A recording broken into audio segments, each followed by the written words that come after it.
En la noche del 20 al 21 de septiembre de 1921, se juntó el agua del cielo con la tierra, y de esa unión nació la tragedia. Fue cuando todos dormían. Si es que el estruendo de la lluvia golpeando con saña los cristales de las ventanas dejaba a alguien dormir. Llovió en todo el norte de España, y en Asturias también. Y dentro de Asturias llovió en Gijón, y en Avilés, y en Oviedo, y en todas partes. Pero en Grau, la confluencia de los dos brazos del río Martín, acompañada de la tromba nocturna, generó monstruos.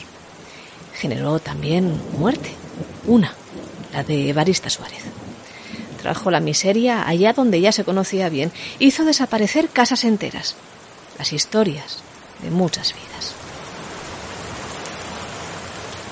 En la noche del 20 al 21 de septiembre de 1921, como les digo, la tragedia cayó sobre Grau, y lo hizo en el estado líquido de la tormenta y en el sólido de los cascotes de las casas derrumbándose sobre el suelo.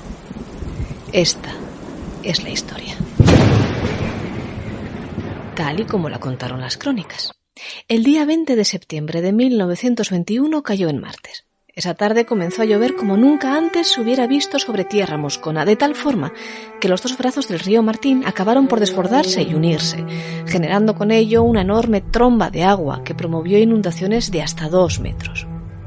Todo esto ocurrió, o acabó por ocurrir, en el punto álgido del temporal, cuando todos dormían, desde las 12 hasta las 2 de la madrugada del miércoles negro que acababa de arrancar. Vistas así las cosas, casi podría calificarse como milagro el hecho de que en toda esta historia solo podamos hablar de una baja humana, la de Evarista Suárez, cestera de profesión y desaparecida aquella misma noche, al ser probablemente arrastrada por las aguas que penetraron en su casa, situada en las inmediaciones del puente de la calle del Progreso, mientras dormía. Estaba sola aquella noche. Su marido la había pasado providencialmente en Oviedo, a donde había ido a vender productos de su ganadería. Lo que sí hubo mucho fue ganado desaparecido. Testigos oculares vieron bajar por el enfurecido río Martín toda suerte de muebles, de troncos de árboles, frutales y también de animales, luctuosamente sorprendidos por el temporal. Entretanto, quienes sí permanecieron despiertos o que se despertaron por el temporal salieron a pedir auxilio a los balcones, y a muchos, según cuenta el Comercio del 22 de septiembre. Hubo que socorrerles haciendo uso de escaleras y de cuerdas que permitieran sobreponerse a la enorme piscina en la cual se había convertido Grau. Fue, así lo dijimos, una verdadera catástrofe, que, como siempre, acabó por afectar sobre todo a los más pobres. Aunque estos no fueron los únicos. De la treintena de casas que literalmente desaparecieron por la furia de las aguas hace un siglo, al menos 3 eran importantes, o así al menos las definieron los periódicos. A saber, la de Ramón Álvarez, que tenía en sus bajos un comercio de ultramarinos y de paños y un almacén de harinas; la de Armando Rodríguez Longoria, afortunadamente ausente aquel día; y el chalet del Tumbayobos, es decir, de Valentín Sarasola, del cual, pasando el tiempo, solo nos ha quedado una piedra de las muchas en las que aquella noche se convirtió. Pero, claro, el mayor número de casas destrozadas por el temporal fue el de aquellas elaboradas con una factura más tosca, más pobre. Se hundieron 6 casas, propiedad de hijos de Longoria, otras 4 de Ramón Rodríguez Cañedo y el local de la tienda de ultramarinos de Primitivo Fernández. Y más, muchas familias se quedaron en el más absoluto desamparo. Así lo asegura el Comercio en sus primeras noticias sobre la tragedia, en las que dice que fue tan furiosa la tormenta que de las dichas 24 casas no ha quedado piedra sobre piedra. Los cimientos fueron llevados por la impetuosa corriente. Donde el desastre adquirió mayores proporciones fue en la calle del Progreso y en el barrio Nuevo. Este último estaba totalmente constituido por familias humildes. Aquella noche se calcularon en más de 3 millones de pesetas las pérdidas materiales generadas, por no hablar del susto, que fue mayúsculo. Dijimos, el espectáculo era aterrador. Hubo personas que salieron de sus casas a nado y sobre tablones. Y de ahí la miseria.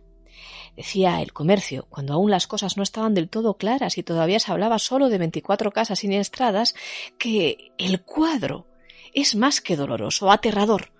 Las aguas arrancaron de cimientos las modestas viviendas, no quedó un solo muro en pie, y el ajuar y los enseres y las herramientas desaparecieron en la turbulencia del río desbordado. Y ya lo saben, Cuando la realidad choca tanto contra la tragedia, lo único que nos queda es la solidaridad. Al presidente del Consejo de Ministros, reunidos Diputación Provincial, representantes en Cortes con motivo de los enormes daños causados por los temporales que han destruido cosechas, interceptando carreteras, destruyendo puentes, inundando barrios en distintos puntos, y muy especialmente en Grado, Cornellana y algunos términos del Concejo de Salas, y en líneas férreas del Vasco Asturiano, tenemos el pesar de transmitirle a vuestra excelencia que, penetrado de la inaplazable necesidad del socorro y de reparación en las vías del Estado, dispondrá en la forma inmediata que demanda la catástrofe para remediar esta desventura y levantar el espíritu público abatido por esta desgracia. Así reza la misiva firmada por Melquiades Álvarez, José Manuel Pedregal, el Marqués de Teberga, el Conde de Mieres, Francisco de Rueta y Ramón Prieto, solicitando auxilio económico inmediato para la villa moscona. Fue emitida enseguida, el 22 de septiembre, pero como quiera que las cosas de Palacio siempre van despacio, la solidaridad llegó primero que la ayuda estatal. Y así fue que el mismo 21 de septiembre, cuando estaba aún fresca la tragedia, el propio alcalde Moscón, Manuel González Miranda, donó 1.000 pesetas a la causa. Otras 1.000 las dio don Policarpo Herrero y el marqués de la Vega de Anzo contribuyó con 500, así como la importante cantidad que dio Armando de las Salas Pumariño. El comercio se sumó a la iniciativa, con todos sus entusiasmos, dijimos, contribuyendo con 250 pesetas y publicando en su ejemplar del día 24 el siguiente llamamiento. Hay que socorrer a esas pobres víctimas, hundidas en la miseria por el reciente temporal. Por exigencias de humanitarismo y por el mutuo apoyo que nos debemos los asturianos, es obligación imperiosa prestar nuestra adhesión a esa empresa tan caritativa y simpática. Esta, la solidaridad tras la tragedia, es la causa de que hoy Grao sea considerada villa siempre benéfica. El atributo se lo dio el mismísimo rey, Alfonso XIII, al mismo tiempo que nombró ilustrísimo el Ayuntamiento Moscón. Y Grao se repuso, claro, como siempre se reponen las personas o los sitios de las tragedias, a base de dejar pasar el tiempo o de dejar morir el dolor. Un dolor especialmente significativo para un grueso listado de familias recuperadas, semanas después de las inundaciones, por la publicación Asturias, revista gráfica semanal. Fueron las de Fermina, Marcelina y Ramona Arias, Carolina y Celestina Huerta, Saturnina y Francisco Suárez, Emilia Lazcano, Sebastián Vela, Carmen Alonso, una tal María a la que apodaban la Calentita, José Álvarez, Francisco Castañón, Ceferino Martínez, José y Elvira González, Ángel Patiño y la señora viuda de Lazcano. A todas ellas las auxiliarían suscripciones populares, donaciones del Club Gradense desde Cuba y también gran parte de lo que días atrás se había recaudado en diversas campañas de apoyo a los soldados que por entonces derramaban su sangre en el Rif. Las tragedias unen. Aquella lo fue sobremanera, y también una de las primeras que encontró acomodo gráfico en la prensa, la cual publicó instantáneas, casi en directo, todo lo que se podía hace un siglo, de los terribles destrozos causados en la villa moscona. Urge que todos contribuyamos, según nuestros recursos, a la reconstrucción moral y material de los hogares destruidos en Grado, dijo en la revista Asturias Darío Estrada, y sigue: yo, como Moscón, me permito hacer un llamamiento a mis paisanos en el sentido indicado. Es hora de probar con hechos el amor que todos sentimos por la tierra distante de nuestros mayores. Que Grado resurja magnificado por nuestro cariño, que vuelva a erguirse altivo, como en los días felices de nuestra niñez o de nuestra mocedad, y que allí, donde el huracán dejó torrentes de angustia y de dolor, renazca venturosamente la dicha a que tienen derecho los integrantes de aquella incomparable comunidad moscona. Así se dijo y así se hizo.